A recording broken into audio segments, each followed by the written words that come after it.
I buy faulty electronic items, attempt to fix them and sell them for a profit. An Xbox Series X that I paid £140 for. What it says is no Wi-Fi. I am really hoping it is something as simple as a Wi-Fi board needs swapping out, but I've seen videos on occasions which it can end up being the South Bridge. I hope that is not the case. Let's just make sure and verify that it powers on and that we can duplicate the issue of it having no Wi-Fi. Power on.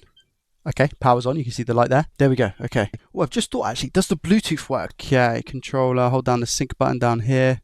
And that's going to start flashing, right? Good. And this one, this is flashing. Are they going to pair? They do. So Bluetooth's okay. It's just Wi-Fi. Put up the settings. It would be amazing if this just worked, you know? But if I go to the network and I test the network and it says checking connection, can't connect. I want to see if it works with Ethernet. Okay, well, what's really good is that I didn't once disconnect. So with Ethernet plugged in, the game's downloaded pretty quick. I found a match pretty quick as well. That's good. Okay, and I'm in. So multiplayer seems to be absolutely fine. I guess what's kind of like nice about this is I can sell this for a profit already because I could just say that the Ethernet works and the Wi-Fi doesn't. So we know that Ethernet works. So I'm hoping even more so now that it is just the board in this console. We do have to take apart the whole console to get to the Wi-Fi antenna board. Like I said, I'm just hoping it's this Wi-Fi board that's gone faulty. Heading over to the scope, can I see any damage or imperfections perhaps? I mean, that cap looks a little bit discolored, but seems to be okay for the most part.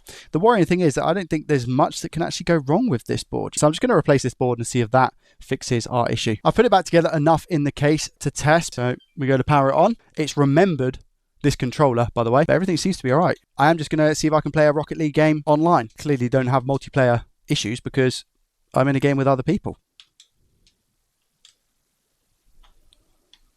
Hold on.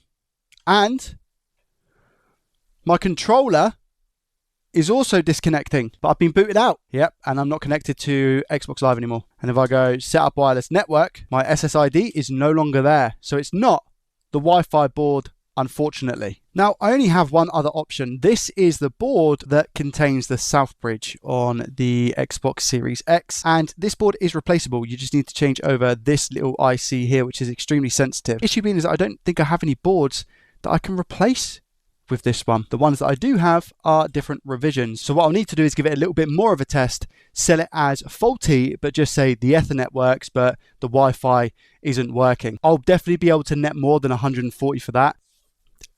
It's not okay with Ethernet. So much so now that the console is just randomly shutting off. So I definitely think it's the South Bridge. Also, the controller was disconnecting every 3 to 4 minutes. So something's definitely going on. I wasn't able to play FIFA. I wasn't able to do anything. I need to hard reset this console now and just sell it as faulty. So again, I'll probably be lucky to get 140 for it.